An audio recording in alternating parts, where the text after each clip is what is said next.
আমরা নিজেকে সুস্থ রাখার জন্য যেমন আ ব্যালেন্স খাদ্য খাই, তারপরে পরিমিত ব্যায়াম করি।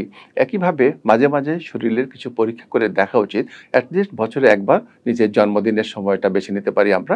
এই সময়ে আমরা সিবিসি করতে পারি, কমপ্লিট ব্লাড কাউন্ট। এখানে আমরা দেখব আমাদের রক্তের পরিমাণটা কেমন রয়েছে, দেখব আমাদের WBC পরিমাণটা কেমন রয়েছে, দেখতে পারি আমাদের প্লেটলেটের পরিমাণটা কেমন রয়েছে।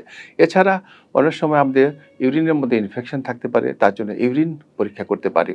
এছাড়া আমরা আমাদের যাদের বয়স ৪০ পার হয়েছে তাদেরকে তো অবশ্যই ডায়াবেটিসের পরীক্ষা করা উচিত। সেই সঙ্গে তার কিডনির পরীক্ষা, মূলত ক্রিয়াটিনিনটা পরীক্ষা করা উচিত।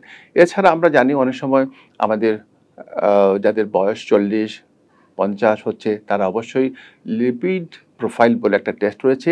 আপনার শরীরে কি পরিমাণ কোলেস্টেরল রয়েছে, এটা নিয়ন্ত্রণে আছে না এটা অধিক মাত্রায় বেড়ে যাচ্ছে, বেড়ে আপনি হার্ট আ ডিজিজের ঝুঁকির মধ্যে চলে যাচ্ছেন। এইজন্য কিছু লিপিড প্রোফাইল পরীক্ষা করা উচিত। তাতে করে আপনি নিজেকে, আপনার নিজের শরীরকে নিয়ন্ত্রিত রাখতে পারবেন খাদ্য তালিকা পরিবর্তন করে, পরিমিত ব্যায়াম করে।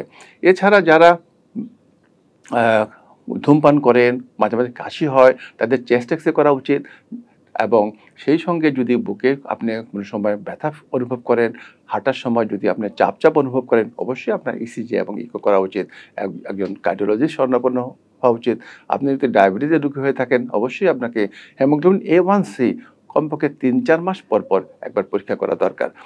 এইভাবে আমরা যদি আমাদের সাধারণ পরীক্ষাগুলা করি, তাহলে আমার মনে হয় আমরা নিজেকে সুস্থ রাখতে পারবো এবং এগুলা যদি ঠিক থাকে অথবা একটু পরিবর্তন আসে এই পরীক্ষাগুলোর মধ্যে, তখন আমরা এখান থেকে হয়তো নতুন কোনো পরীক্ষার ডাক্তার সাহেব বলবেন। এইভাবে আমরা আমাদেরকে সুস্থ রাখতে পারি, আমাদের আয়ু বৃদ্ধি করতে পারি এবং সবাইকে আমরা এইভাবে সুস্থ রাখার জন্য অনুরোধ জানাই।